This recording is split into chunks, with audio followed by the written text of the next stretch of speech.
Hello, friends, and welcome back to another episode of the Ant Marino podcast.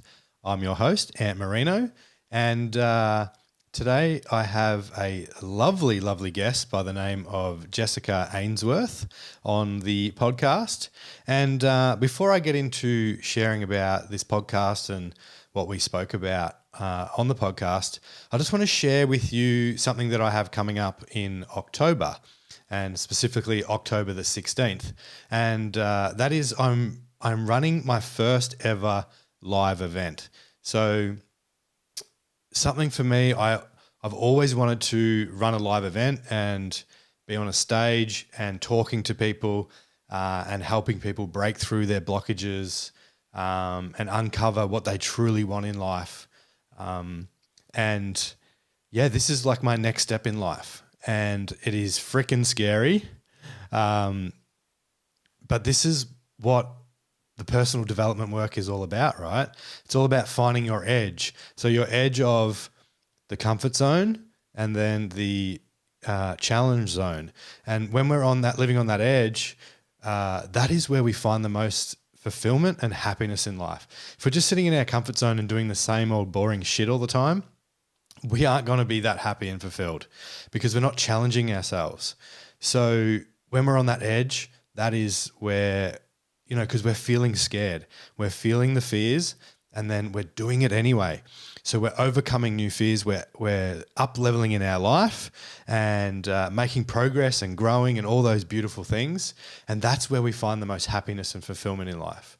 And it's funny that I just said that's where we up-level. It's because that is the name of the live event that I'm running. So it's called the Level Up Your Life live event.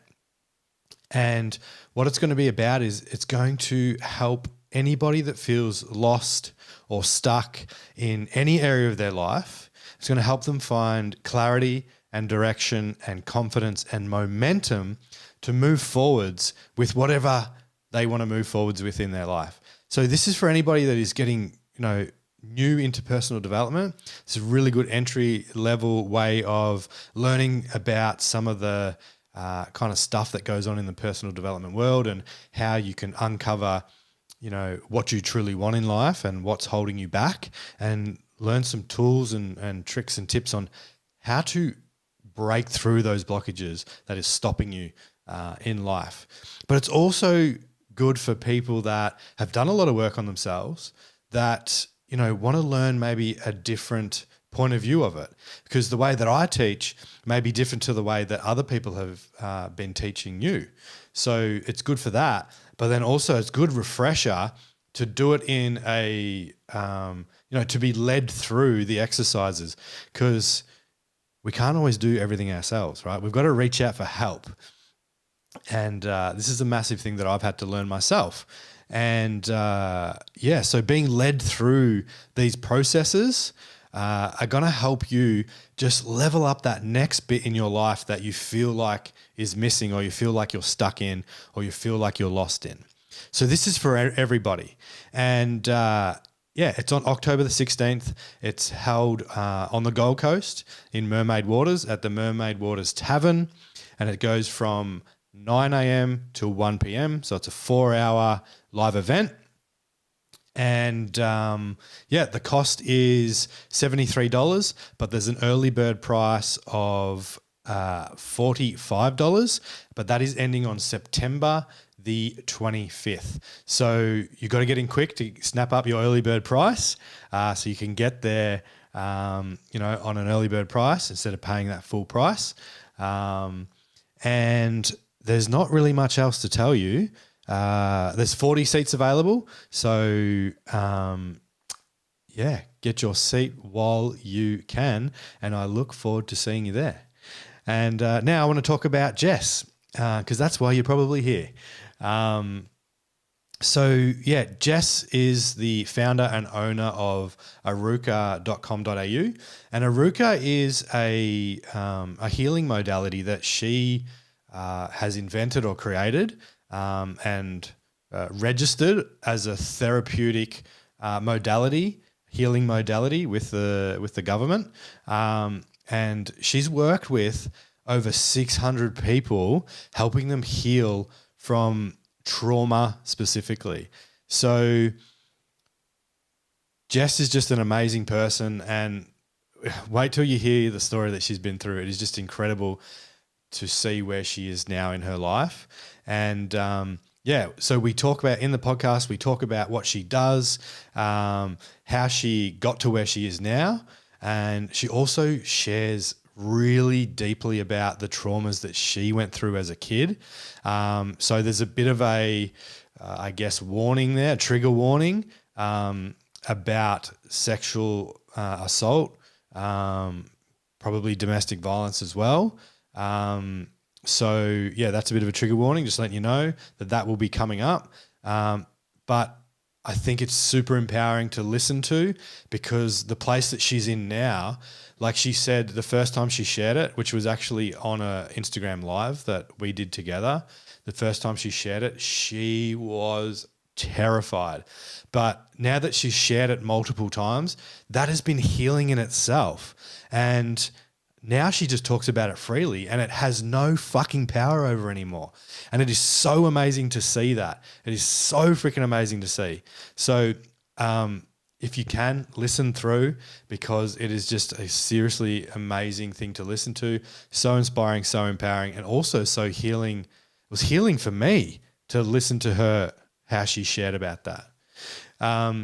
She also shares about how she heals people, how her modality works, and also how you can start to heal people with her modality. So she has like an academy where she teaches people how to become a certified Aruka healer. I've actually done a healing session with her before.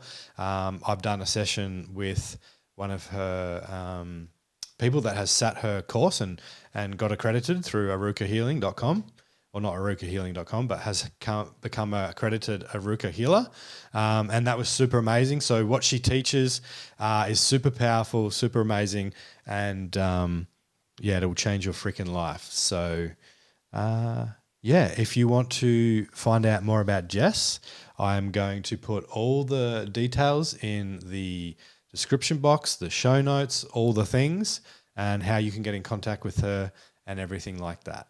So, without further ado, here is the episode with Jess Ainsworth. Oh, and I forgot to mention, the link for the Level Up Your Life live event will also be in the show notes or the description box.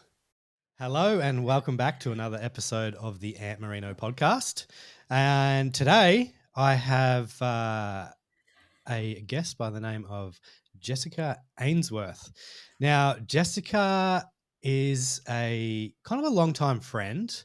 Long story short, we actually dated back when we were younger, and we won't get into that too much, but that's how we pretty much know each other. She was formerly Jessica Nagy before being married, so I know her as Jess Nagy. So, and I'm sure anybody listening from where we grew up, you will know her as Jess Nagy. So welcome to the podcast, Jess. Thank you. Thanks for having me. Amazing. How are you doing? Good. Very good. Yeah. Ready. Very good. Ready for the juice. Ready for the questions, ready for the flow, ready for the wisdom? So ready. So ready. Fantastic. So Jess, for anybody listening that either knows you or doesn't really know you that much or that well, who are you and what do you do in the world? Wow. That's a very good question. I am Jess, obviously, as you introduced me. What I do in the world. So I call myself a trauma therapist because there's not really a name for what I do. But I therapeutically work with trauma. So it kind of is the most aligned name. And what I do is a really powerful blend of lots of different types of healing. Covering off like nervous system, we're covering off energetic work / spiritual, covering off working with the subconscious mind. So looking at healing from all angles in my sessions. I've worked with, in the last 4.5 years, I've worked with now almost 600 individuals. So my my entry into healing was by accident, and it just kind of went boom. So it was definitely where I was meant to be. I actually studied healing as a hobby. It was just like an obsession and a passion, and it was something that I was just read all the books, I was doing all the courses, but I wasn't doing it for a purpose. I was literally just doing it because I was obsessed and I wanted to know how it worked and why people heal and how people heal. Hindsight, probably for myself to heal myself, but it was just more of a passion, and trauma really interested me. And then it was just like I was actually supposed to be taking a year off work. I had like a company with like a sister company. I sold it off and I was like, I'm going to take a year off work. And then like a couple of months later, someone was like, oh, why don't you can you see me for a healing session? Like, you've done so many courses. And I was like, oh, okay. And then it just snowballed from there. And all of a sudden I was not taking a year off work. You were busy. I was busy again. Yeah. Yeah. So that's. And when you were busy, you've obviously have a business. So what is that? Yeah. So my business, well, that's evolved too. So my business started out as just me doing healing sessions. And my business name was Aruka. And Aruka it's like two. So it's Aru and Ka put together. And Aru in ancient Egyptian is like a place of worship. Like they call it paradise. This place called Aru was a place that they went to that was like the most absolutely beautiful place. And Ka is like your spirit or your soul. So put those two words together and it's like paradise within yourself. So my goal has always been this idea of like, no matter where you are, what you're doing, what's happening to you, having that paradise within yourself so that you don't need to escape to somewhere for a holiday, or you don't need to escape reality. Like the paradise is within your own mind. So that's kind of where it came from. And then it like morphed from that being my business name to that being the name of the modality, and then registering it as a modality. And now it's actually a type of healing. So it kind of just progressed again. Gotcha. So it's actually registered as a modality.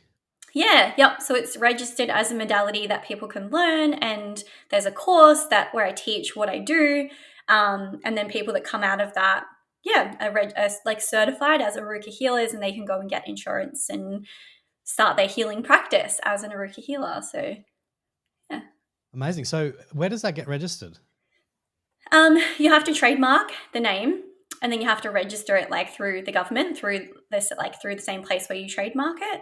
And then you can get, and then you can start to get like endorsements and things from places. So like the Blue Knot Foundation, which is they like work with people with CPTSD or complex PTSD. So you start to like build up relationships and endorsements and things, and that's really where it comes from. The hardest part is getting like a reputable insurance agency to take your modality on and register it, because they want a lot of what have you studied and where have you studied it and what are you teaching, what's the course like, so all that sort of stuff. So yeah.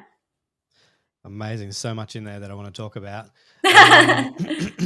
So you said that you kind of fell into it by accident, and you've done a lot of healing yourself and everything like that.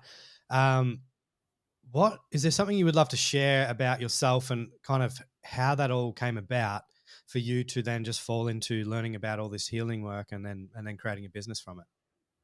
Yeah, I feel like a lot of my life, I was kind of, when I look back now, I'm like, oh fuck, like I was so depressed, but I didn't know what depression was. It wasn't on my radar.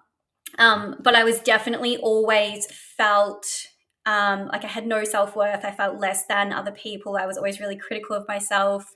I always went through really, really dark periods where I, was at points suicidal, or I'd just have these really toxic thoughts, and I just wouldn't want to get out of bed. I would quit my job, and then I would later start a new job. My house was a mess. Like I just wasn't able to function. But I didn't know why I was doing that. I was like, oh, you're fucking pathetic. Like, why can't you just get your shit together? You're so weak. Like, you need it. I just would beat myself up more, never really thinking, oh, do I need help? It was just wasn't the thing 10 years ago. Like, it's so much more common now. And so I was always like having these, dark diary entries of feeling trapped and suffocated and like, why do I feel like this? Why am I struggling so much? Why am I suffering so much? So when I was, so my healing journey actually started, it's actually kind of a crazy story. I don't even think I've spoken about this part before, but I was basically, I had hit this point where I was like, I don't want to continue to struggle anymore. And my mum has always been self-help guru. She's Buddhist. She's got all the books. She told us all the things. And we used to be like, oh, shut up, mum. Like, that's so annoying. But Yeah. when I hit that low, I was like, okay, I'm going to go and ask mum, like, if I can have a book to read. So I got this book from her, Louise Hay, You Can Heal Your Life. It's like everyone's entry book. Everyone knows it. Everyone's like, yes, I started there too. So I grabbed, yes. So I grabbed that book and I started reading it, and I was like mind blown by these concepts of like beliefs, like beliefs control your perception, and like all these things was just like, what the fuck? Like, what? Like, it was so mind blowing to me to just start entering into that world. And so I put the book down. It was on a Saturday. And then the next day, it was like Sunday night at 6 p.m. And I was watching TV and I had like this deja vu sort of feeling. And I had like this panic come up. And then I started to have all these like visions of like these different memories. And I felt sick and I was like, oh my God, what's happening? And my body was like going back to how I used to feel on Sunday nights at 6 p.m. when my dad would drop me back to my mum's house, or when my, like, or vice versa. So it was like this weird feeling. And yeah, I was crying, I was hyperventilating. It was like a panic attack and I couldn't understand what was happening. And so I reached out to my mum, and then she was like, I'm going to book you in for a healing session. I really think you need a healing session. There's this lady that does theta healing. She's really good. And I, at the time, was like, like, I don't believe in that stuff, that spiritual woo-woo stuff. But it was like $200. And she was like, I'll pay for it. And cool. Yep. I'll just go. And anyway, I went to this session and it blew my mind. I left and I was like, how did she do that? Like, I get that it's like spiritual, and I get that, it's energy and stuff, but how does that logically, there has to be a logical explanation, because I was refusing to accept that it was just spiritual. So then I like went down this path of, well, I'm going to study it. I'm going to learn it. And then after I learned that, I was like, yeah, but there's still something missing. What about NLP? What about hypnotherapy? What about EFT? And I just started collecting all of these different things, trying to understand what it was that actually made such a big shift in my subconscious that day. And it kind of then just spiraled me down this path of like another healing session, and then more trauma coming up, and then another healing session, and then more trauma, and continuing to go until a point where, yeah, I feel like most of it is out and cleared. So that was kind of like what got me into it, and what like led me, like that moment that kind of tipped it over. And I guess so like the struggle was where it was actually coming from was, you and I have talked about this before, so like the actual traumas that I was like healing through, that I guess was like what was sitting there that was continuing to like push me to be like, why do I still feel shit? How do I heal this? How do I get better? How do I get better? Was a number of things. Like I was sexually abused by my father from ages like 3 to 12, and then a sexual assault incident with him when I was 18. And then when I was at my mum's house, had a really toxic relationship with my stepdad. He was quite verbally abusive, very aggressive. Not now, he's a beautiful man now, but it was like that when we were younger. He's done his healing work, has he? He's done healing. Good my man. mum sent him. Yep, he's done his healing work. And then I was bullied at school, quite heavily. And like I said, there was, times suicidal. I had lots of health issues, which were, now I realize, the result of trauma. Lots of nervous system dysregulation, like issues with my eyes, which was actually, my blurry vision was dissociation. So there were so many things that, like tummy problems, anxiety, lots of things that I've linked now, and that have completely shifted since doing all of that healing work. But that was yeah, that was most of my life. And then kind of going into teens and 20s, there was bad relationships. It was like picking the wrong guys. um, Sorry, present, guys. present. Sorry, Jess.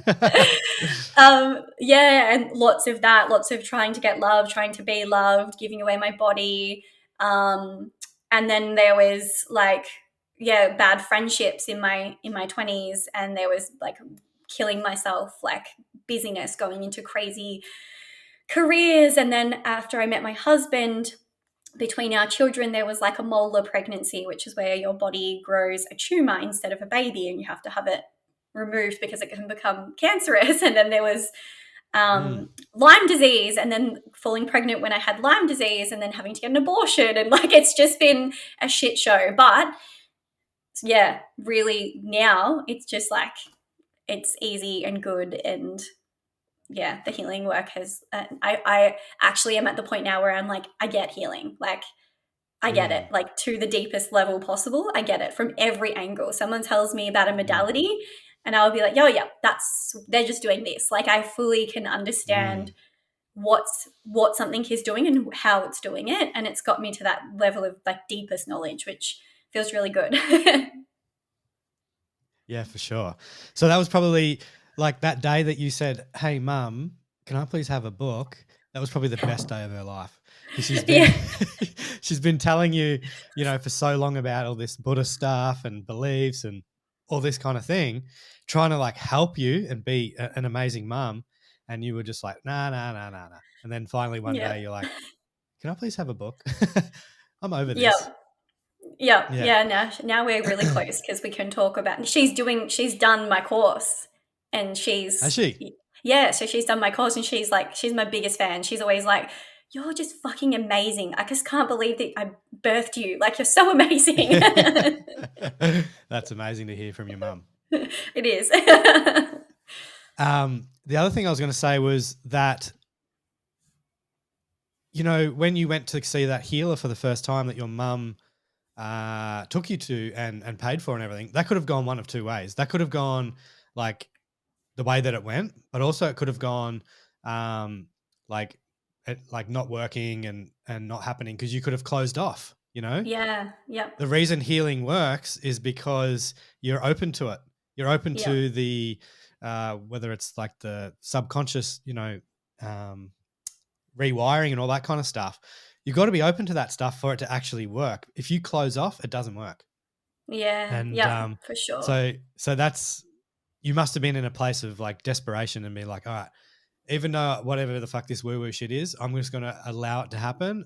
Yes. And there's probably some sort of hope. You were like, I just actually, Yes. even though this is fucking like woo woo, it's like, I just hope it works.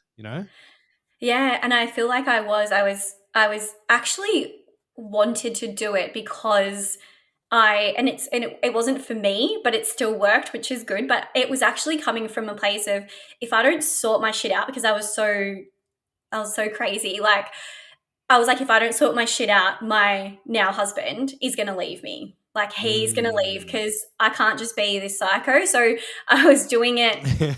I was doing it for him. Like, I was doing it so I could keep him. So that was where the desperation and the hope was coming in. It was just like, please fix me because I don't want to lose this person. And so Mm. it wasn't even for myself, but eventually it got to the point where it was like, oh, I fucking deserve this. But it took like years to get to that Yeah. point. For a long time, it was like, got to be the best version of me for him. Yeah, right. Gotcha. Yeah, so that's like this thing that I talk about being people do things out of either pain or pleasure, you know, and people don't change, even though something's so painful. People don't change because the pleasure that they're getting out of it, whether it's like smoking, the pleasure of smoking or staying the same, there's that certainty, right, which is comfort. So there's some sort of pleasure in that. They don't change until, well, they don't change because that pleasure is greater than the pain. But you also got to a point where you were like, oh my God, my husband's going to leave me if I don't change. And then that pain of that happening, the desperation got so great that you're like, all right, Yeah. fuck it. Like that's greater than the pain now. And now I need to change. Yeah, absolutely. Yeah, the pain definitely. And Yeah. like Yeah. the panic attack, because I'd never experienced anything like that as well. And it was like, what the fuck? Like, what is happening to my body? Mm. And it actually felt, it was a flashback. So it actually felt like I was back in that moment.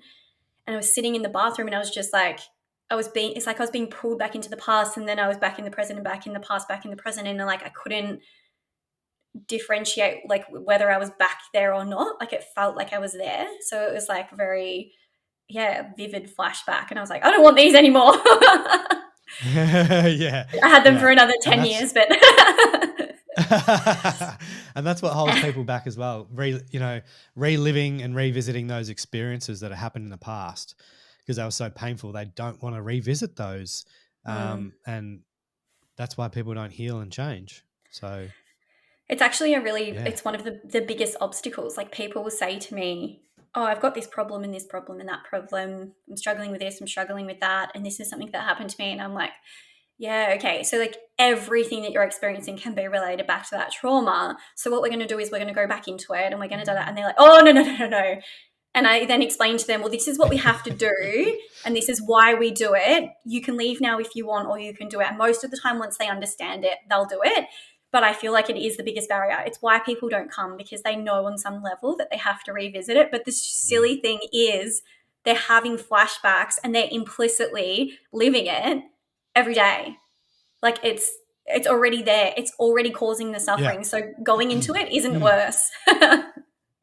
Exactly. And then, when people realize that, it's a bit more, well, I don't know about comforting, but they tend to go, and do the healing because they're like, oh, well, it's happening anyway. So Yeah. And that's when you say to them, so you're having flashbacks every day and it's causing you crippling anxiety, but you don't want to visit it in hypnosis or in the hypnotic state or theta brainwave, because why? And they're like, oh, yeah, I don't know. yeah. Yeah. I mean, even still to this day, I sometimes are like, fuck, I don't really want to revisit that, Yeah. I don't want to uncover. I don't want to see what I find and what I uncover. So it's true. I actually am the biggest hypocrite. I did it 2 weeks ago. I had a memory that I was consciously aware of and having flashbacks of for 2 years. And I was like, ain't no fucking way I'm going into that memory. and then I was like, on the day I nearly cancelled, and one of my friends was like, please just do it. Like, you just have to do it. And then afterwards I was like, oh, that wasn't even, like, now I feel so much better. It was 15 minutes of pain and now it's gone. Yeah, for sure. So I was going to ask you about the physical symptoms. So this is something that I've learned about as well, is like how physical symptoms are actually just what's the word? Like a manifestation of like the manifestation. Thank you. Of the emotional, pain or trauma or whatever like that. Yeah, definitely. Yeah. So what are some examples of that you can share with people? So then people can be like, oh, okay, well, yeah, I'm feeling that. Then maybe that's because there's something emotional going on. Yeah. Oh, there's so many people who are like, oh, I have like chronic fatigue, or they have like these chronic immune issues or autoimmune diseases. And then they like find out that they have like CPTSD, which is like complex PTSD. And you look at the symptoms and they're like literally identical. So headaches, migraines, nerve pain, muscle weakness, like infections, fevers, like tummy pains and stomach issues. So many things are related to trauma, and they're actually like your nervous system, like your vagus nerve touches every single organ and tissue in your body. It's sending out messages constantly. And so if your brain is like alert, alert, alert, danger, danger, danger constantly, and you're sending out this message, your organs are getting that message all the time. And so they're starting to shut down. They're not functioning correctly. and all of those issues start to arise over those long periods of chronic stress. So the symptoms are almost identical, and it was something that I had to like separate with Lyme disease, because I was like, well, is it Lyme disease? Like, is it just that? Or is it that the Lyme disease is making, or like the tick bite is making me sick because I already have such a dysregulated nervous system from years of chronic trauma and stress? So Yeah. a lot of the symptoms and the things that people are getting are actually just from that nervous system dysregulation. And there's also like evidence, I think it's in The Body Keeps the Score, the book, where he was saying like people who say like they lose feeling in one arm. They had these examples of like this man who lost feeling in one arm, and then through this trauma healing process they realized that it was the same arm that he used to always get punched in by his dad. And so the body remembers that it wants to disconnect from that area. It doesn't want to feel that area anymore because that's where the trauma occurred. So it detaches from it, and it detaches the feeling. So our body is so much more intelligent than we give it credit for. But a lot of the things that we have issues within our body, we can often find links back to the trauma and the experiences that we had when we were younger. Yeah. Amazing. And why? See, I don't know. I know that the physical symptoms can be a symptom or a manifestation of the emotional, but why does it do that? Well, it's like an alert. It's almost like a alert, like there's a problem here. And it can often be like, I always think about the fact that heart attacks and heart disease is like the biggest killer in the world.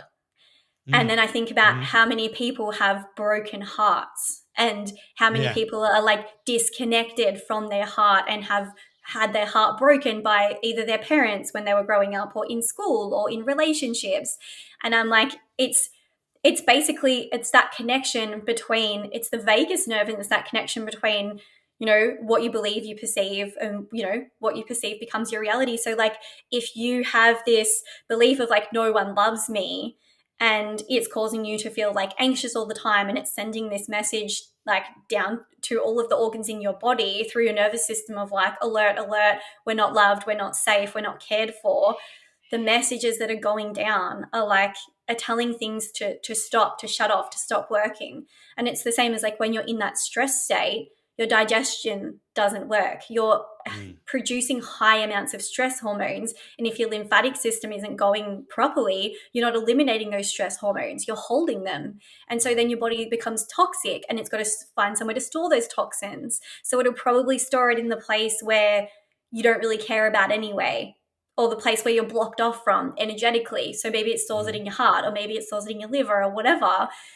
And so it's like there's so many ways that it's intertwined, whether it's energetic, whether it's the energy being stuck in that area, whether it's the emotions that are being pushed down, or whether it's just that signal of dysregulation that's constantly being sent out to all of the organs.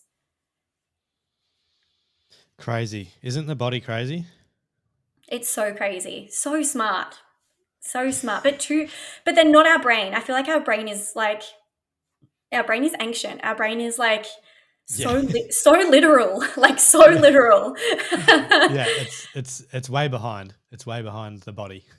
Yeah, and it's like designed purely for survival. Like survival trumps all. So like, it's sometimes the choices that you make are like not good at all for your happiness, but it's like what your brain thinks. It's like what you were talking about before, about people like will stop themselves from, say, making a connection because they're afraid of getting hurt, and then if they get hurt, this and that will happen, blah blah blah. So for survival, they go into like self-preservation, but then that doesn't make them happy. So we're always prioritizing survival, comfort, safety over happiness and growth, which is what just blocks everyone. It's our brains. 100%. And that's what I was going to say, like that it's just pure survival. And I spoke about this last night in my group coaching program. And, someone was asking about having the confidence to tell people no. And, I've said no in the past, and then they keep asking me, and I really don't want to share this information, but then they get it out of me. And I said, well, what's actually happening is for people like us being highly empathetic, and I said, the reason you're here is I'm sure you're highly empathetic. And she goes, yeah, I do have a lot of empathy, probably too much. And I said, well, I have a different story on too much. But anyway, I said, when somebody asks you something, first of all, you're scared to say no because you're scared of upsetting them, because when they're upset, you feel them, you feel their emotions and how they're upset. And then you don't want to feel that yourself. So then you try and make them happy. So that's one thing. And then the other thing is we've got like 2 billion-year-old brains, and our operating system is designed for survival in the bush when we lived in the bush in the caveman and woman days. And the way that works is like we were part of tribes. And if you weren't a part of a tribe and you did something to go against the tribe and you got kicked out of the tribe, you were alone. And if you were alone and you weren't part of a tribe, you would die. You would die either from another tribe, or like get killed from another tribe, or get killed from an animal, right? So our brains are going like, if we don't fit in, we get kicked out of the tribe and we die. We die, yeah. We die. That's like literally it. So people are so held back from standing their ground with things and scared of saying no because they're scared of being ostracized out of the friend group or out of a relationship, because their brain is saying you're going to die. And it's just not true, know, because in the world today, it doesn't happen like that.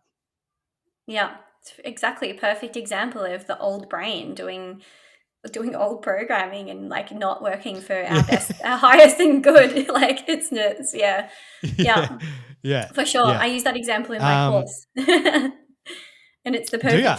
Yeah, I do. Yeah, it's the perfect example of like, because their biggest fear is death. Like at the bottom of every fear is death. Like it's. And it just because we're made to reproduce and to continue our lineage, and if we die, and it's like it's in our DNA to want to have that desire to continue to, like, there's like something, I can't remember what it was, maybe it was Bruce Lipton, he was talking about like we come to this understanding that death is inevitable, and so like for those biological reasons, we then get to a point where we want to reproduce so that part of us can continue to live on, which I feel like that's actually starting to, like, people are not as worried about that, but that was like something that he was talking about, because he was saying the biggest fear that we have is the fear of death. For sure. For sure. Yeah. That makes so much sense. And it's crazy where our brain goes. Like you said, like you can be asking someone like a question about like, well, why can't you do that? What's the worst thing that could happen? Or what about this? What about that? And then at the bottom of it, they're just like, well, I'll die. Like, okay. But it's just where our brain goes. Yeah. Yeah. It's literally at the end of everything, at the base of everything. Which then I feel like working with not being afraid of death actually has like a back effect with healing. Like when I became not afraid of dying and learned like a different way of viewing death through like Ram Dass's teachings, it just kind of collapsed all this healing work, because it was just like, well, that doesn't matter, this doesn't matter, that doesn't matter, because all of a sudden it's just like death sounds peaceful as fuck. And it's like, I'll just be a part of everything, I'll be everywhere. And when you change your perception of what death looks like, all of a sudden the brain's like, what? Yeah, for sure. When you stop caring about death, you start living. For sure. Yeah. So many people are held back from living because they're scared of dying, but they're actually dying on the inside. Yes, right, because they're not saying no to people. Yeah, exactly. They're freaking living for everybody else. Yes, because they're afraid. I am guilty. Yeah, very guilty of that in the past, and something that I've worked very hard on to change. And I can tell you it's very freeing when you can stand in your power and say no. It's crazy though. Oh my God, it's so crazy. It is when you look back. I'm just going to share an example here. Yeah, you go, sorry. No. When you look back, you're like, what? Why did I do that for so long? Yeah. I'm going to share an example of myself, and it was I went back to try and play footy last year at Red Hill Footy Club, and that's where I played footy when I was younger. And I hadn't got a game yet, and I was just helping out. I was helping out running water and doing different bits and pieces and stuff like that. And I think it was like 5 games in or something. One of the not the president, but someone high up who does a lot of organizing for the club came up to me and asked me if I would. There was an umpire short for one of the games for the twos, which isn't, like a massive like game or anything like that. And he's asked me if I can do the umpiring. And then I just went into like total freak out mode. I'm just like, what? Like, he's asking me to umpire. First of all, I don't know all the rules of the game at the moment. I'm just getting back into footy. And then I'm like, but if I don't say yes, they're probably going to think that I'm an asshole. If I don't say yes, they're never going to ask me to do something ever again. And I caught myself in that moment. And because I'm like, but hang on, dude, if you say yes right now and you go out there, you're going to be in the worst anxious state of all time, because you're going to be constantly worried that you're going to make the wrong call, and you probably will make wrong calls. And then it's going to ruin everybody else's freaking game because you're making wrong calls. And I'm just like, dude, no, just say no. Like, it's okay to say no. You're safe to say no. And I ended up saying no. And there was probably like about 5 minutes after that, I was like, oh, fucking hell, like people are going to think that I'm an asshole and that I don't want to help out around the club. And I'm like, mate, look how much helping out you've done already. They're not going to think that. Just don't worry about it. And then a guy came up to me and he was like, oh, I heard old mate wanted you to do the umpiring. And I was like, yeah. And I didn't know what he was going to say next. I was like worried that he was going to be like, why didn't you do it?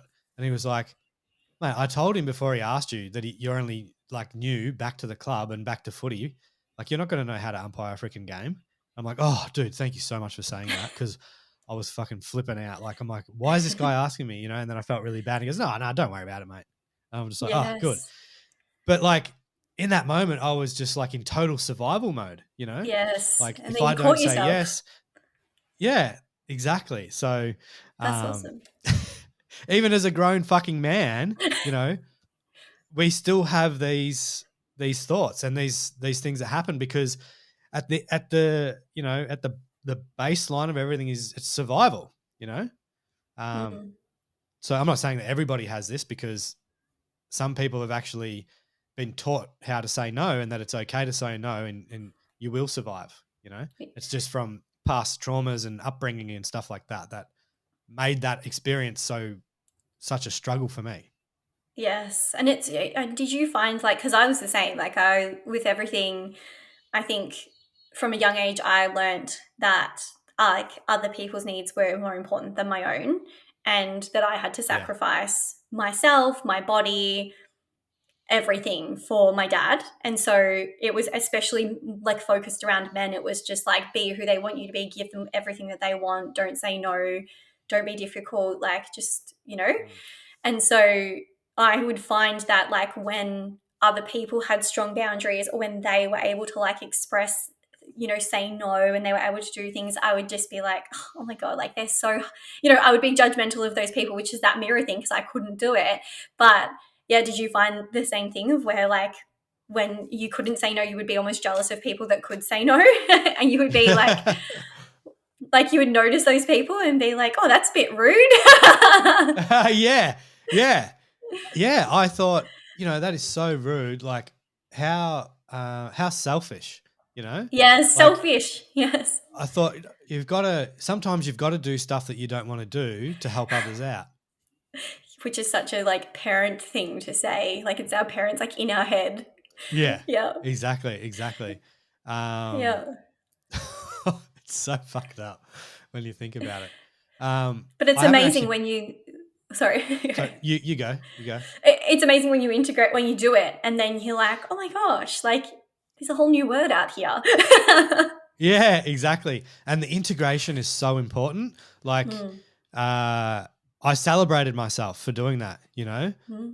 I can't exactly remember what I did, but I might have just spoken to myself like, um, one of my biggest things, and I'm not too sure if you do this too and get your clients to do it, but I get myself to like celebrate my inner child, because at that moment, it's your inner child that's like in that fight or flight or in that survival mode. It's that wounded inner child, and then when he does something that is, out of the ordinary for him, I I celebrate him, and I speak nicely to him, like, "Good on you, mate." Like, Yeah. good boy," Yeah. because that celebration helps with the integration. It definitely does. I think we even did, because you've obviously come to me for a session as well, like a year and a half ago. That like inner Yeah. child, like going in, talking to them, calming them down, celebrating them, or like taking them out of the memory and taking them somewhere happy, and like yeah, like connecting with that inner child and talking to them is so important. And I do it with not even so much my inner child now. Like I did it for a long time, whereas now if I have thoughts or if I have moments like that, I'll just talk to my brain and be like, excuse me, brain, like, why are you telling, I don't believe that, I don't believe what you're telling me, stop Yeah. telling me that. And like we'll talk to Take a my, back seat. yeah, talk back to my brain. Yeah. but but the inner child one is like such a good one. I actually had such a, I would always go back to inner child work and it would be a different age or a different memory, and it was always such a wounded inner child. And then last year, I had this breathwork session where we had to see our inner child, and I was like scanning through all these ages, and then I just like, and it was like, oh, all good, all good. And then I landed on this one age, and she was just like, everything's fine, like we're all sweet. And I was like, Yeah. cool. And I was like, let's, and then she just started dancing, and I just was like laying in breathwork, breathing, just like dancing around. And it was That's like, amazing. it felt so like final. Like I definitely have always, there's always going to be other little bits and pieces, but like, yeah, it felt really, really cool to have her finally be like, yeah, nah, we're sweet. Yeah. Yeah. That's amazing. Amazing. So you mentioned something before about with your father. You said something about um, having to give up your body um, Yeah. because of your father. Is Are you happy to explain a little bit more about that, and also how that kind of manifested in the world with your your actions and the way that you were with men or with boyfriends or Yeah, for sure. guys? Yeah. Oh, look, he was probably like, that trauma was easily the biggest, worst, longest thing that had so many, like there was probably about 80 beliefs around who I am in the world, how I have to be, extending from him and his treatment. I think like part of the thing that really affected me with him was that because it was so ongoing and it was frequent, but it was also he was like very he was very like up and down, and he was very much controlled my mind. He was very confusing in he constantly had me confused in what was right and what was wrong. So um Gaslighting. yeah, gaslighting, just so that I never quite cottoned on to what was happening. But yeah, the ways that it affected me were just indescribable. Like the way that it affected my relationships with men for sure. Like I had the belief of like I have to give my body in order to be loved, because that's what I learned from him. I was only loved and accepted by him if I gave him what he wanted, and I laid there and let him do whatever I did, whatever to him. But Mm-hmm. then there was also a lot of shame around it, because over it, because it started happening from so young. I kind of learned that that was what I had to do to get love. So when he wasn't doing that, he was hypercritical of me. Like I couldn't breathe or wear anything or do anything or say anything without him correcting me or screaming in my face. Like I have memories of spit flying in my face and him, you're this, you're that. And then he would say sorry, and then he would abuse me. So it was like really fucking confusing, to the point where around like 5 or 6 years old, I started to connect love with abuse. And so when he would be screaming at me, I would be like, Dad, can we have our special time? Like I would ask for it because I would be like, that I need it for the love. And so, Mm. and then this is where it gets even more twisted, is then he would be like, what's fucking wrong with you? You don't ask for that. That's so wrong. Only I can instigate it. Like all of this, like this power stuff. So then I was shamed for wanting it. And so then sex and pleasure became really shameful for me. So it Mm. was something that I didn't enjoy. It was something that I just did because I thought that, well, if I just lay there and let them have my body, then they'll love me, because that's just what I Mm. learned implicitly. So it fucking didn't work out well for me until my husband. But yeah, it didn't work out well. And that was like a way that it affected me. And that was like, I got called a slut all the time because I'd slept with lots of people. But in my brain, I was like, what the fuck? Like, I just want to be loved. Like, that's all I'm like, isn't this what you do? Like, no one's taught me any different. Like, this is what you do to get love, right?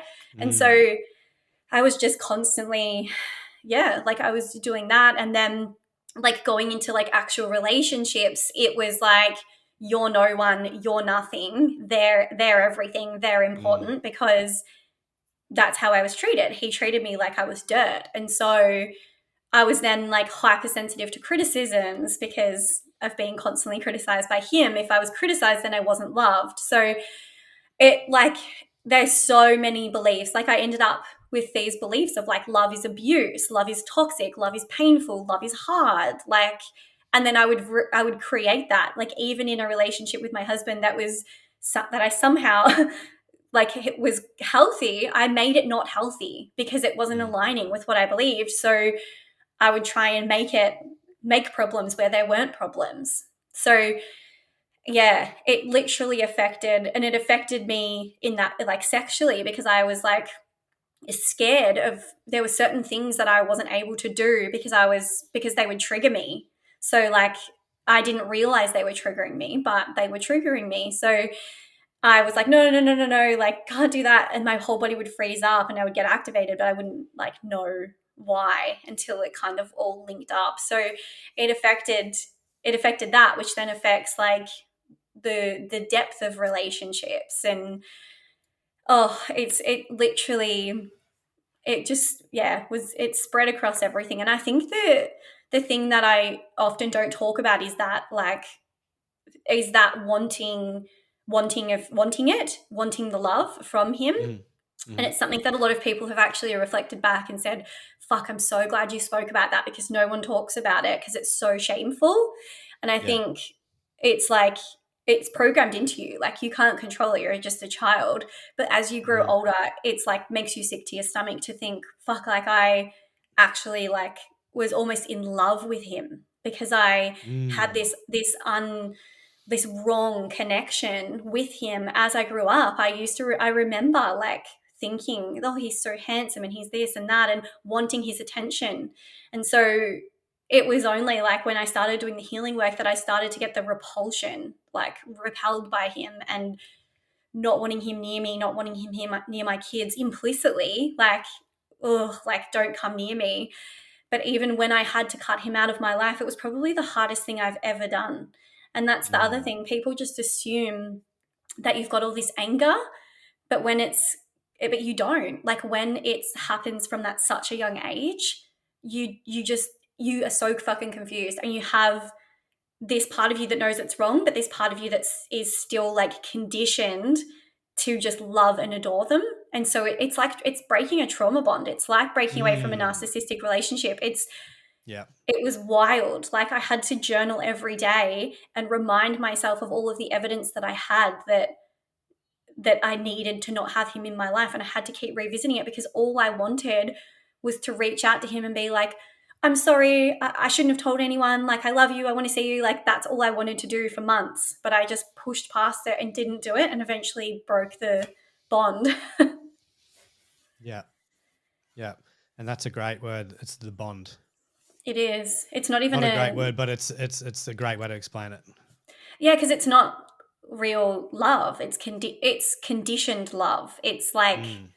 it was just deeply embedded that I needed him. And also that fear of like, because he would often threaten, like I told some people when I was younger, and he then, well, when I was like around 14, and then he threatened to kill me. And he said, if you tell anybody else, I will kill you. And so it just became in my mind that if I tell someone, I'm going to die. And so when I would speak about it, like I've spoken about it on 2 podcasts now, I think, and obviously have like a story set on Instagram. And every time I would talk about it or post it, I would be like, oh my God, like I would go through a period of paranoia. And I would, every car that would come past, I would have a panic attack. I actually had a couple of months of psychosis, or like it wasn't schizophrenia, but like I had auditory hallucinations. So I would hear him coming in the front door screaming my name, and I would run, and it would take me a few minutes to realize that he wasn't there. And it was, and I was in the supermarket, I could hear him behind me, and I ran up the aisles. So I could hear it in my ears, like he was there, but he wasn't there. So it like really fucked with me for a period of time, thinking he's coming to get me, he's going to kill me. But then yeah, over time, like the more I shared it, the more I talked about it, I was like, he's not coming, you're safe, and reminding myself, and kind of like really pulled myself out of that. I know a lot of people would have just gone to the doctors and got diagnosed with schizophrenia and got some medication, but I was like, no, I know why this is happening. So kind of coached myself through it, and with the help of other healers, obviously. Yeah, for sure. Yeah, thank you so much for sharing all that, because I know people listening who may have been through similar scenarios, they would have gained a lot out of that. So thank you so much for sharing your vulnerability. Thank you. Yeah, it does get easier. Like it does, like over time. It's Yeah. It just is And like, I know. Sorry. Yeah, it's just something that happens now. You go. No.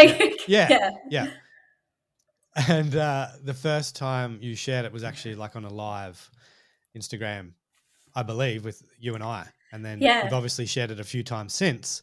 Yep. And I know that now sharing it the way you're sharing it right now, compared to the Instagram, like there is like night and day difference. Like the way you're talking about it, it's just like flowing out of you, and you're not really scared to share it right now. That's what No. I'm feeling. And that is like, that is the power of healing, and that is the power of talking about it and getting it out and speaking to somebody.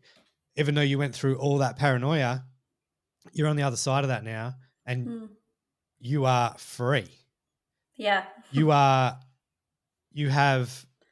a car, Yes. paradise within, Yes. because you have freed yourself from that trauma.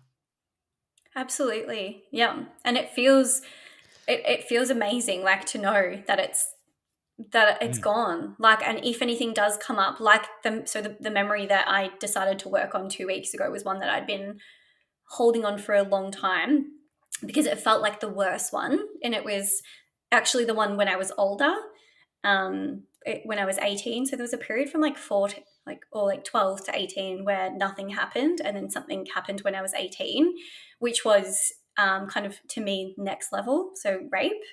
And I just didn't want to look at it, because there were so many things around that I was like, I can deal with like molesting and, the other acts. But when it's like that, it just felt so different. And I was like, I'm not fucking doing it.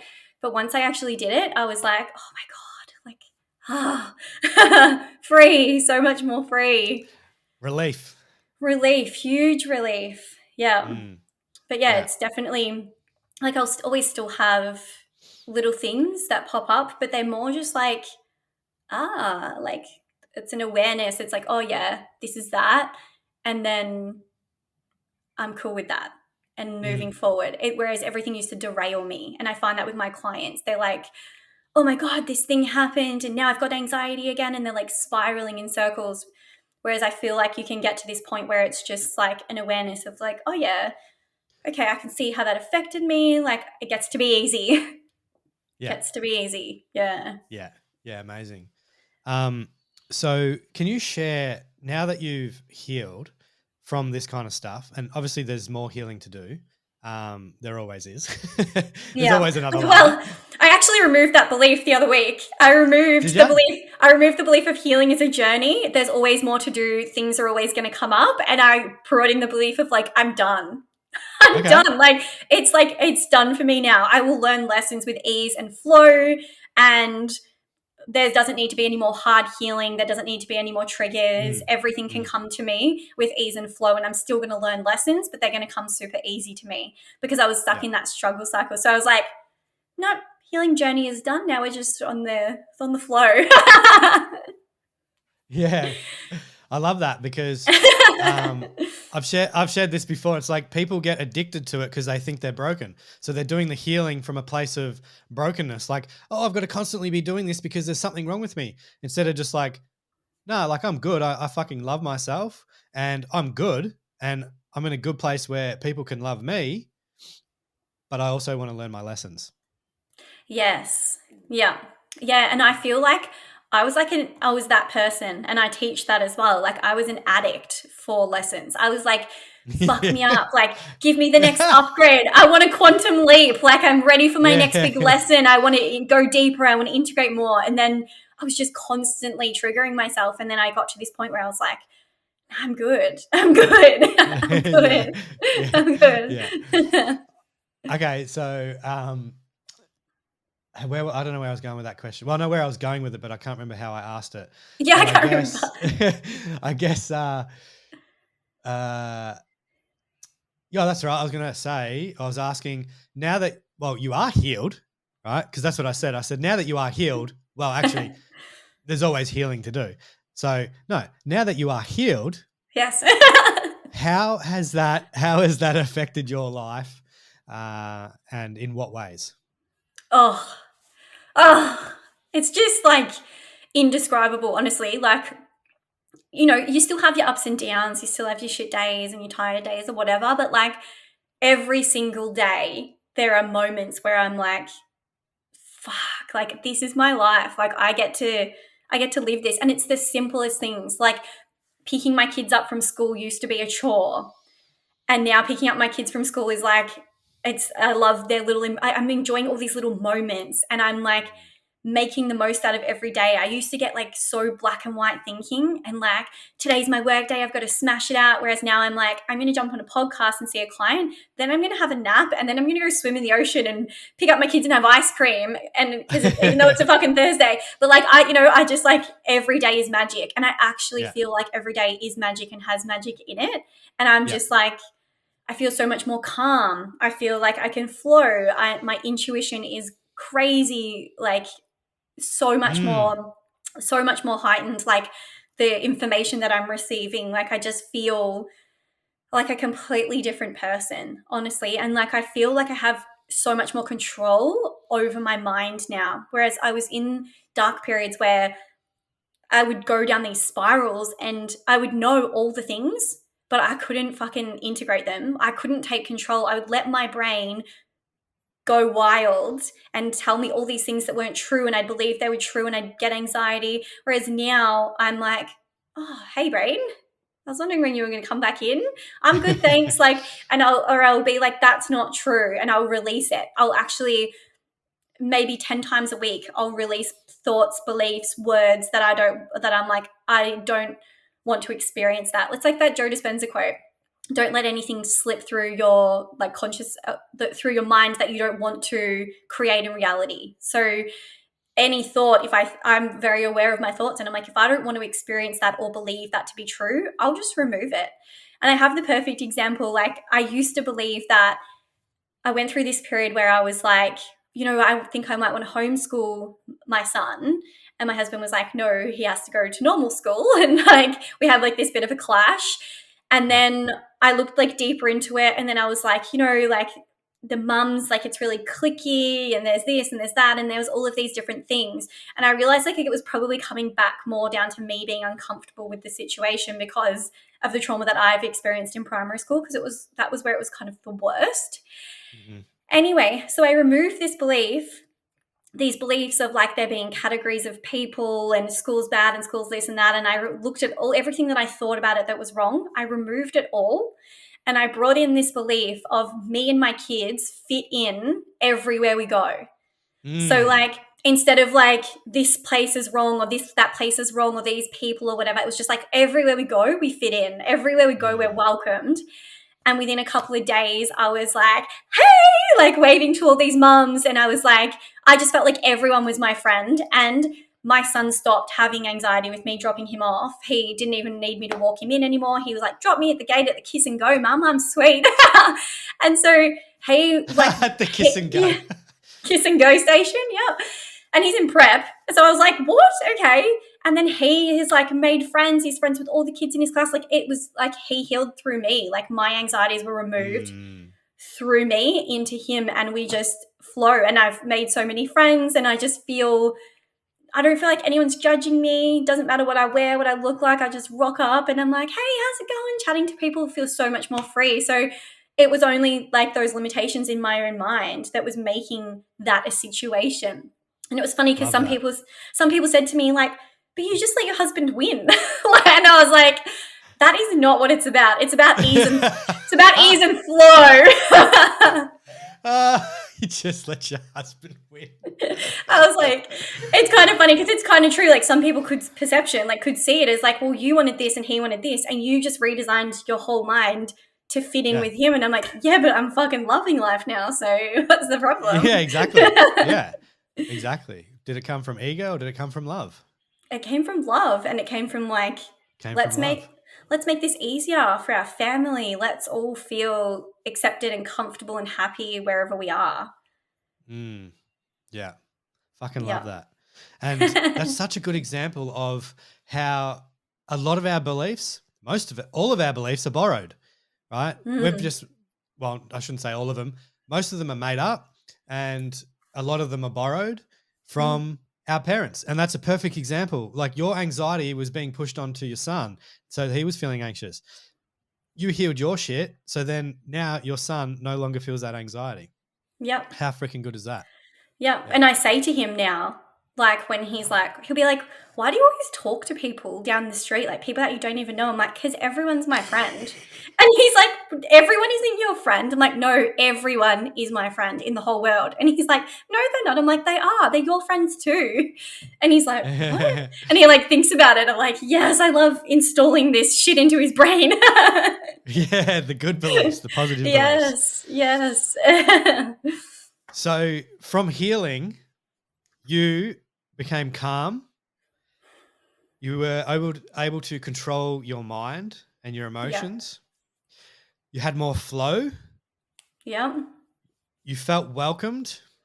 Yeah. And also your intuition went to a whole new level. Yeah. And connected with people, not so much superficially connected, like, oh yeah, like these are the people around me. It was like heart wide open sort of feeling. Yeah. Love it. I freaking love that. And like no social anxiety, no depression, no roller coasters, no panic attacks, no like all of that gone. Yeah. Yeah, for sure. And just I'm going to ask you one more question, and then we've got a couple of listener questions. Yes. So actually, can that one go with that one? No.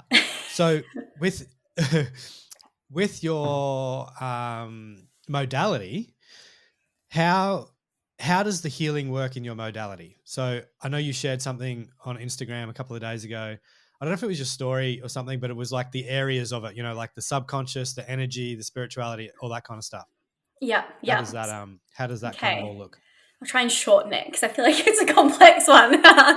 But essentially, essentially what it is that I kind of discovered over a period of time that like some things were healing some things and some things were healing other things, and I'd have to go to different modalities to get a full shift. And so what Aruka is I kind of like started to combine everything. So what it is we are taking someone at the beginning of the session into the theta brainwave, which is not hypnosis, but it's the brainwave where hypnosis is performed. So it's where you have access to your subconscious mind.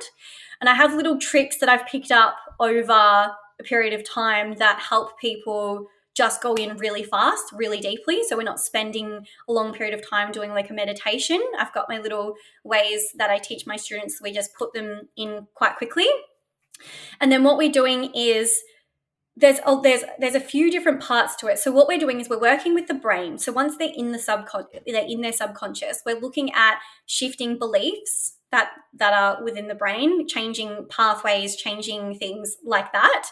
And we're also looking at the memories. So we're looking at implicit traumatic memories. So the memory kind of crosses over the barrier between working with the subconscious mind and working with the nervous system, because the memories are mostly stored and the triggers are somewhat stored within the nervous system. So that kind of crosses over there. And then the other way that we cross over is that when we're working with the subconscious, we have really specific keywords, kind of NLP hypnotherapy style, where we have really specific keywords that we get them to use to let them know, to let their brain know that that belief is shifted. But while we're telling their brain that through those specific prompts, we're also using the breath to exhale out any excess energy. And the practitioner is actually also connected to the quantum, and they actually become like this portal or this witness. So as that person themselves is focusing on, sending this belief up and witnessing it leaving them, and then they're verbally given a cue to help their brain integrate, we're actually also closing our eyes and we're witnessing it leave them. We're watching the energy leave. And then there's, little bits and pieces within that we do to close it off and to finish it within our own, that witnessing sort of process. So we've got that energy is shifting through us being that portal or that connection. We've got the subconscious doing its thing. And then we've got the emotional release. So we'll often find if someone's within a memory and they're holding on, we've got this emotional release and this somatic experiencing. So this is where it comes to if I'm taking someone back into a memory where they are being abused, right? And they're being like held down and they're panicking, what I will get them to do then is the thing that they wanted to do in that moment, right, was to scream out for help. So what I'll get them to do is actually like viscerally do that, so that when they're in hypnosis, they get to do that verbally, their brain will link it up and go, oh, that happened. Like I actually got to get help. So we get them to get the pillow and we'll get them to scream like help into the pillow and keep screaming it over and over. And then they might cry and they'll release it. Then we'll bring in their older self to talk to their younger self. We'll change the memory around and we'll close it off. And then the really important way that we integrate the nervous system is that after we come out of that memory, or even when we're still in that memory, we get them to use like the slowing down of breathing and different prompts, different things that they can do with their eyes, different audio prompts for them to regulate their nervous system and come back to baseline. Because what happens I found with people who work with trauma is that they have like a time period, right? And they might talk about the trauma towards the end of the session, or they might talk about this traumatic incident. And then they leave and they're like hot and sweaty and their palms are sweaty and they're activated and there's activation in their nervous system. And what they learn implicitly then is that it's not safe to speak about it, because last time I spoke about it, I was fucked up for days. So, and it actually is like re-traumatizing them and it stacks onto the nervous system and the memory is still open like this. So they get more flashbacks, more emotions. So what we do is once we change the memory around and we close it off, we also regulate the nervous system. So implicitly in their body, they learn, well, when I think about that memory, I just feel calm and safe, because you brought their nervous system back down. So that's how we tie the nervous system and the the physiological side of the body back into that. And then we normally finish by replacing all of the beliefs that we removed, and by like building them up and getting them excited and getting them to visualize this new version of themselves and kind of implanting that so that they come out of it feeling empowered and free and confident, rather than if we kind of did that as we went, they would leave feeling like, what the fuck just happened? I mean, they still do leave like that, but they feel more light. Most people say, I feel really light now. So it's kind of finishing it in the right way as well, because that was a lot of modalities I found. It was, you could finish on the bad sometimes and it would leave you not feeling great. So that's kind of an overview. Love it, love it, love it, love it. I think that'll be amazing for people to get a bit of an understanding of A, how you help people heal themselves, but also B, how your modality and how if people do your course and become a qualified, Aruka healer, how they can help people as well. So yeah, I think that's Yeah. amazing. Yeah, it's most of my Uh, students are actually past clients. Like I don't really have anyone sign yeah, up okay. off the bat. They're all people that were like, "What did you do to me? Like I need to learn it." Yeah. I've actually had a few people randomly say that they've done the course. Like I've got into conversations with people on social media somewhere, and they're like, "Oh yeah, I did this Aruka healing certification." I'm like, "Oh, through Jess." They're like, "Yeah." I'm like, "Oh yeah, I know Jess." Yeah. It's So awesome once it spreads. yeah, it's bloody amazing to see you getting your work out there and helping. First of all, helping people heal, but then helping other people heal others, because that's how we're going to heal the world, is when we have other healers. Absolutely. You can only do so much as one person. Yeah. All right. So the other day I put up a question box on my Instagram, and it was basically like, any questions for Jess? And so the first question is, they would like tools for inner child healing after understanding the energy, nervous system, and power of the mind. Okay. Does that make sense? So if they already understand those things, they want tools for working with it. With it, yeah. Yeah. The best thing that you can do is to put on like a theta brainwave frequency and listen to it in like your earphones, lay down, get yourself really comfortable, and get yourself into that brainwave. And then, connecting with the inner child and going back into, I don't recommend that people go back into deeply traumatic memories on their own, because sometimes like you need the guidance of someone to be like, now do this, now do that, and to talk you through it. But if there are just like sort of those, lesser traumatic memories, like going back in to those moments or to those different ages and just giving that child what you wish you didn't have, like saying the things to your child that you wish you believed about yourself now, or helping that child to get out of situations. Like people think it's silly, if they're being bullied, to go in and be like, and to stand up for themselves and to be like, don't you fucking bully her, go away, you mean kids, blah, blah, blah. And then to be like, you're beautiful and I love you, and to, take them out of that memory.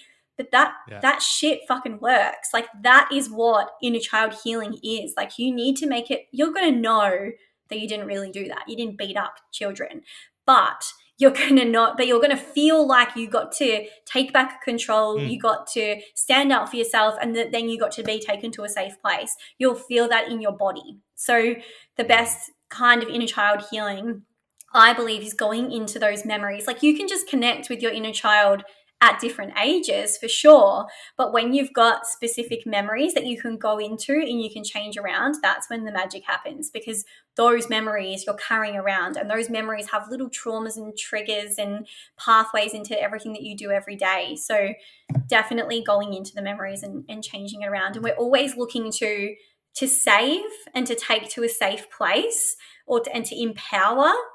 So we're always looking at like, what's going to make this little version feel empowered and safe, and what do I need to do to make that happen? And there is no right or wrong. Like sometimes people will be like, I'm not going to step into this memory and yell at 10-year-old children like I'm an adult. And I'm like, I don't fucking care. Like beat those kids up. Like do what you need to do what you need to do to feel like there's no right or wrong. Especially I found that with men, like working with men who potentially like got bullied and didn't stand up for themselves, and that getting them to like go in and do it, like they'll be like there with their fists clenched and they'll be throwing their body around like they're actually doing it, and afterwards the repercussions in their life is that they actually feel able to stand up for themselves, able to take back control, because they did it back then, so they can do it now. So it makes a huge difference. 100%. Love that answer. Thank you very much. And second and final question, because there's just two people that ask questions. Totally fine. Do you believe in psychics, and what are your thoughts? I do believe in psychics. I do believe there's people out there that will rip you, but I think that I do believe in psychics. I believe that psychics are people who are accessing the quantum. They're accessing the field of information, and they're pulling information that is relevant to you at the period in time in your life. So I don't think that a psychic can read the future. I don't think that they have they know everything and that everything's going to come true. I think that at your current point in time in life, they're accessing information of what's to come based on the path that you're on. So I think that if you found out that something big was going to happen from a psychic and you was like, no, I don't fucking want that to happen, you can change the direction and you can change the path is my perspective. And I think that they're just tapping into intelligence, and the way that they receive the information is like medical medium receives information about where people's about their health, and he can do body scans. These people are just accessing future information. So there's this quantum field of information and possibilities. And it's the same as when we're working with clients. We're pulling information from their past, and we're pulling information of I'll often say to people, something happened with your mum. It's not your dad that's the problem, it's your mum. And then they'll burst into tears or whatever. So it's we're pulling information from the past and getting those kind of information coming in, whereas they're just channeling information in the future. So that's my perspective on it.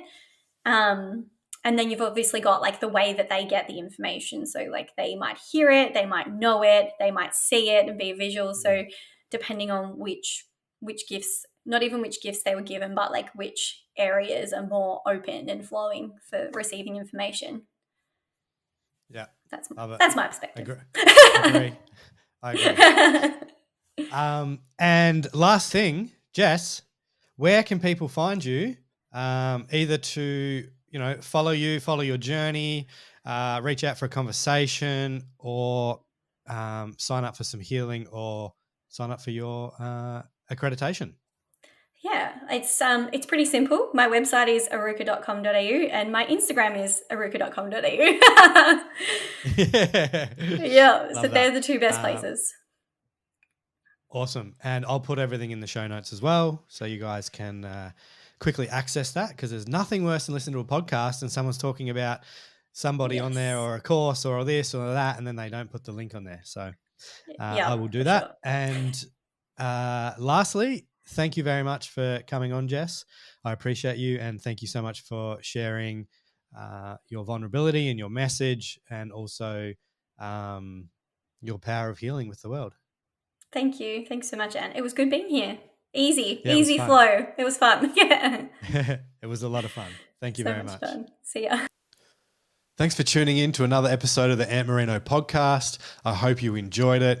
If anything resonated for you in this episode, the best way you can support the show is by subscribing to the podcast wherever you're watching or listening to it, and also give it a 5-star review and give it a like if you're watching it on YouTube. And also please share it out on social media, tag me in it, and I'll happily reshare it. And also share it with your friends and family. This helps get it into more people's ear holes and eye holes, and we can slowly start to change people's lives for the better together. So thanks again for tuning in. Love your faces and have a great day.